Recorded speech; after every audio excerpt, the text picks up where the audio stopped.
une place prépondérante chez moi parce que là نمشيو لفرنسا صغار هذا ما كنعرف عليهم والو لا رشدوا ولا شي واحد فيهم ولا واش كاين هنا واش كاين شي حد في الفامي ديالو واش دار دي كونتاكت واش هادي غير ندوزو. Il est parti avec les membres de sa famille à l'âge de 7 mois. Puis par la suite, il revenait de temps en temps dans le cadre de visites familiales, pendant les vacances. Ces séjours sont éphémères d'ailleurs. Il n'a jamais été attiré l'attention des services de police lors de ses visites au Maroc. Je crois que la dernière visite, nous avons fait un pointage. Il l'a effectué au mois de février 2012, c'est-à-dire bien avant l'avènement même de ce qu'on appelle le pseudo-État islamique.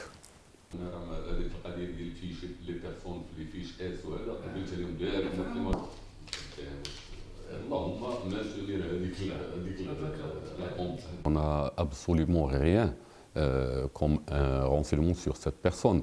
Bon, je sais très bien que cette personne était fichée chez les services de renseignement français, mais on ne nous a jamais signalé sa radicalisation.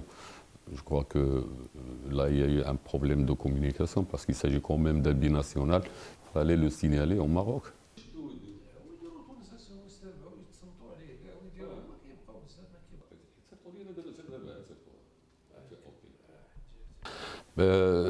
Il y a peut-être un vide juridique. Il y a peut-être que la France ou les autres pays doivent faire une réforme de leur texte de loi parce que pour moi, il est aberrant de connaître une personne qui est imprégnée, qui est extrémiste et on le fiche sans l'inquiéter. Nous, je crois que notre législateur a bien vu les choses, il était intelligent, il a mis en place un texte de loi depuis les attentats de 2003. Ces attentats nous ont poussé à mettre ce texte qui permet aux services de police d'interroger toute personne une fois qu'il y a des aspects qui montrent que cette personne, des signes que cette personne se radicalise. Ne serait-ce que, il est aberrant de surveiller une personne sans pouvoir lui poser des questions. Donc, ce cas se répète malheureusement. Moi, je ne peux pas m'ingérer dans les affaires de la France parce qu'un pays souverain, mais je crois qu'ils vont revoir beaucoup de choses en ce qui concerne les textes de loi qui doivent s'appliquer sur ce cas d'espèce, bien sûr.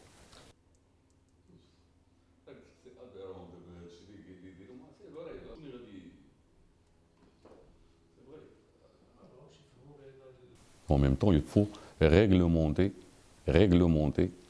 les armes, la circulation des armes. C'est moi, ce qui me gêne, comment ce jeune, ce terroriste, comment a-t-il pu avoir des armes? Est-ce que les règlements là-bas, ils sont un petit peu laxistes en matière de circulation des armes? Chez nous, nous avons les textes de loi qui sont trop sévères.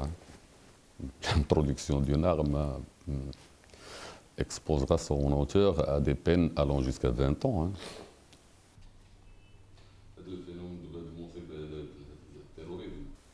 Écoutez-moi, moi j'ai déjà, lors des derniers attentats de Barcelone, ça m'a vraiment préoccupé parce que nous, on est en train de faire un travail à l'intérieur du royaume, c'est-à-dire tout ce qui se passe chez nous, ce sont les opérations anticipatives pour laisser le Maroc loin de ces malheureux attentats qui sont commis par des mouvances qui instrumentalisent malheureusement la religion pour commettre leurs méfaits.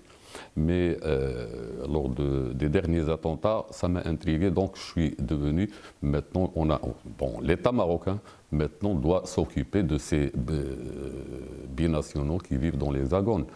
Donc je crois que nos services ont multiplié maintenant